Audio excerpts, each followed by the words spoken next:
Hey, salut à tous, j'espère que vous portez bien. Aujourd'hui on se retrouve pour une nouvelle vidéo. On va parler, comme je vous l'avais promis, de protection de bananiers. Allez, c'est parti. Alors, comme vous pouvez le voir, j'ai commencé déjà le travail. Je vous explique. Je coupe les feuilles de bananier à ras du tronc. Il y a une autre technique qui veut qu'on coupe carrément à 15 cm du tronc.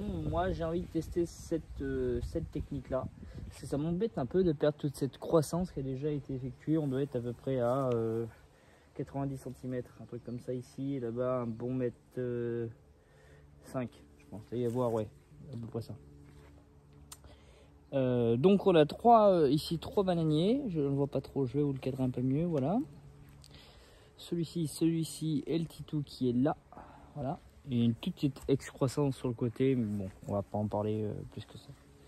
Donc ce que je fais, c'est que je coupe à les feuilles de bananier, et ces mêmes feuilles de bananier, je les utilise pour pailler mon sol.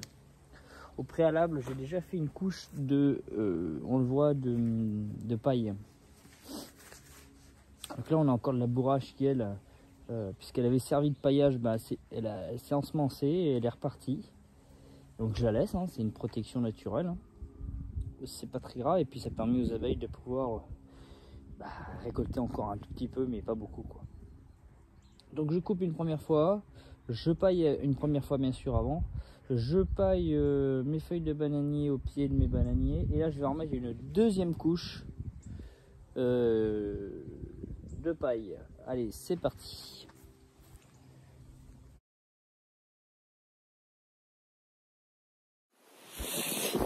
Donc voilà, on a déjà paillé, on a remis un coup de paillage par dessus. Maintenant, deuxième élément important, c'est le grillage. Moi je coupe un morceau de grillage comme ça. Donc là, c'est pour ça qu'il est important de bien retirer d'abord comment on appelle ça, ces feuilles de bananier. Alors là je suis en train de bananier. Hop. Voilà, on fait ça à peu près à la taille. Hein. Et là, le but est d'essayer de faire un espèce de coffrage dans lequel on va mettre de la paille jusqu'à hauteur de nos bananiers. On pourrait mettre des tuteurs si on voulait, des tuteurs de bambou ou même ferraille, hein, si vous avez des tuteurs ferraille, c'est très bien. Hein.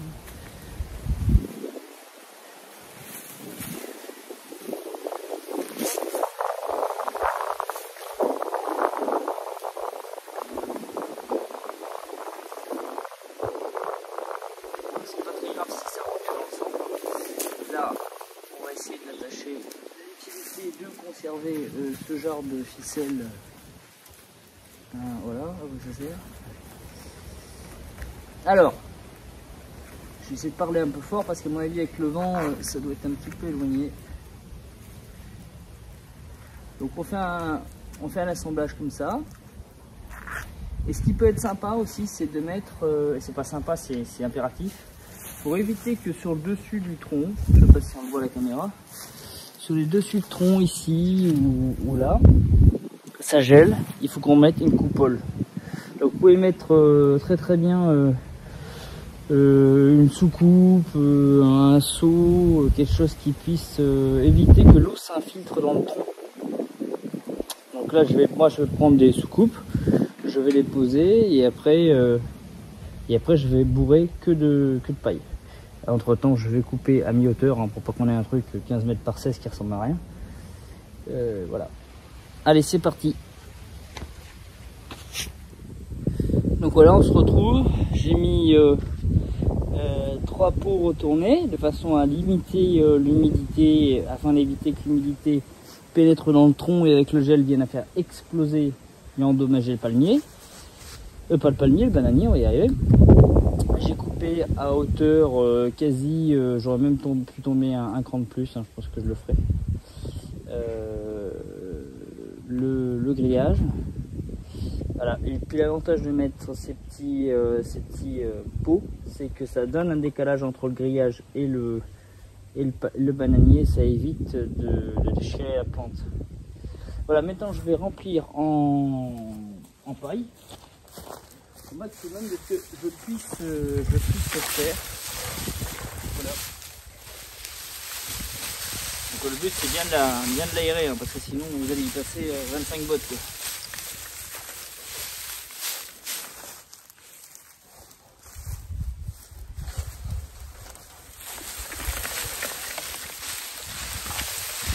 Parce que là on est le 1er novembre. Et dans les températures on commençait déjà relativement bien baisser. On a des températures négatives. Alors, pas beaucoup, c'est le début. Tranquille.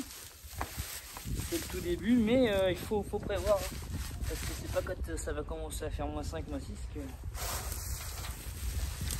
Il faudra protéger nos bananiers. Donc, par précaution, je vais quand même vous donner la variété des bananiers. Peut-être que tous les bananiers ne fonctionnent pas de la même façon.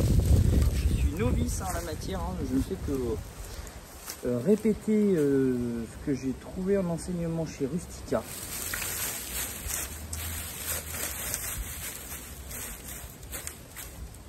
C'est la variété Musabajo. C'est la variété la plus résistante en France. Alors c'est une variété ornementale, hein, non gustative, non comestible.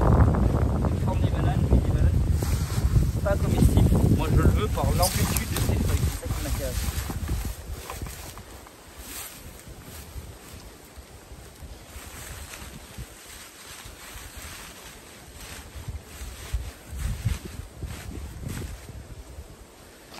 Voilà. Vous voyez là, j'ai quasiment passé une botte de paille. C'est que là, tout le tronc, il faut arriver à l'occuper, quoi.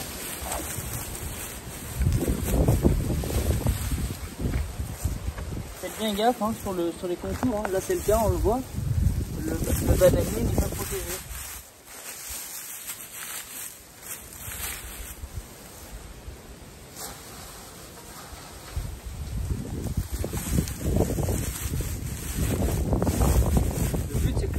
Protégé, hein. Et qu'il y ait le minimum d'infiltration d'eau pour éviter qu'il se gorge en eau et qu'avec le gel il éclate, quoi. C'est vraiment ça notre gros problème.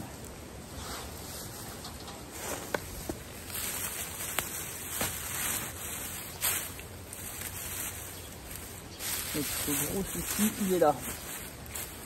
Même si le milieu est pas trop blindé, c'est pas très grave, hein. C'est vraiment le bananier en lui-même qui est important. Donc là, moi ce que je vais faire, c'est que je vais mettre une couche à l'intérieur pour que s'il y a une infiltration à travers les trous, je sais pas si on les voit, non, je suis pas cadré. Je mets une couche à l'intérieur du pot pour que à travers les trous qui sont là, il n'y ait pas trop d'infiltration pour nos bananiers. Là on peut encore en mettre, hein. On peut y aller. On est très loin d'avoir blindé le tout. Voilà. Bon, celui du dessous il est tranquille, hein, parce qu'il est tout petit. Donc forcément il pose pas de problème. À moi du moins. Alors, le monsieur à qui je l'ai acheté, lui... je vous ai acheté, c'était beaucoup plus petit que ça. Hein. Je vous invite à regarder les vidéos précédentes, courant juillet je crois. Où, de toute façon il y a une vidéo où je vous parle que du bananier. Parce que je viens de l'acquérir. Donc ils sont plus petits. Le monsieur lui l'a prélevé de toute une forêt de bananiers qu'il avait. Et m'a certifié que lui il n'avait jamais protégé ses bananiers. Et que bon bah forcément ça prenait le gel. Mais que malgré le gel, ça repartait quand même correctement.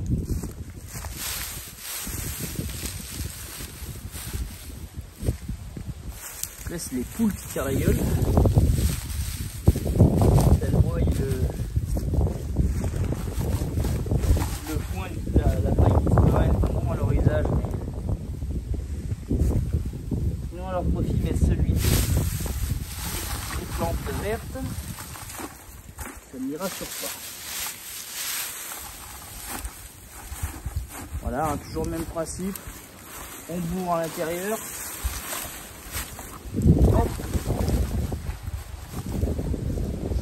Et là, je vais mettre par-dessus quelque chose pour bien tenir nos poux parce que je suis dans un endroit ultra venteux. On est sur une plaine, hein. Un champ, donc il n'y a rien, il n'y a pas d'habitation, il n'y a rien qui fait contre-vent. Là, ça a l'air libre à fond. De façon à ce que les poules ne semblent pas. Et voilà, l'opération de nos bananiers est terminée. Donc on est bon pour l'hiver, ils sont bien protégés. Il n'y a aucune raison légitime qui nous empêcherait d'avoir une belle réussite. Voilà, en toute logique, il devrait passer un très bel hiver, sans être plus que ça dérangé. Voilà, je vais poser par-dessus quelque chose de lourd pour bien tenir nos pots, genre une demi-palette, c'est très bien. Et puis, ou peut-être autre chose, je vais y réfléchir, je vais regarder ce que j'ai là-bas. Et puis voilà, j'espère que cette vidéo vous aura intéressé, qu'elle aura été assez pédagogique, instructive, et qu'elle vous aura, comment dirais-je, permis de vous donner l'envie de vous lancer dans le bananier. C'est qu'un début, prochaine étape, je vais essayer de mettre par ici un peu plus à droite. Donc je vous redresse un petit peu pour vous montrer, si j'y arrive. Voilà, ici, un peu plus sur la droite. Une herbe de la pampa ici, de façon à avoir notre forêt de bananiers, notre herbe de la pampa qui est volumineuse, et puis devant des agapantes. Voilà, il est en construction, hein, ça peut se faire sur plusieurs mois, sur peut-être plusieurs années tranquillement, parce que bon, ce sont des plantes qui sont relativement onéreuses. Donc le dessin ça fait tranquillou. Pareil, là on a notre agapante qui est juste un tout petit peu, je sais pas si on le voit là, bon bah elle est étouffée dans la bourrache. Bon, elle est très belle, elle c'est la même, hein, il va falloir que je la protège pour cet hiver. On fait un petit point vite fait, bah non, je vais faire une autre vidéo sur le tour du potager du mois de novembre pour vous montrer tout ce qui est à faire et tout ce qui a été fait pour cet hiver. Je vous souhaite à tous une belle journée. J'espère que cette vidéo, comme je vous le dis, vous aura plu et vous aura permis d'en savoir un peu plus de comment protéger vos petits bébés de bananiers. Voilà les loulous, je vous fais un gros bisou. Et puis si je ne vous reçois pas d'ici là, je vous souhaite de belles fêtes. Allez, ciao.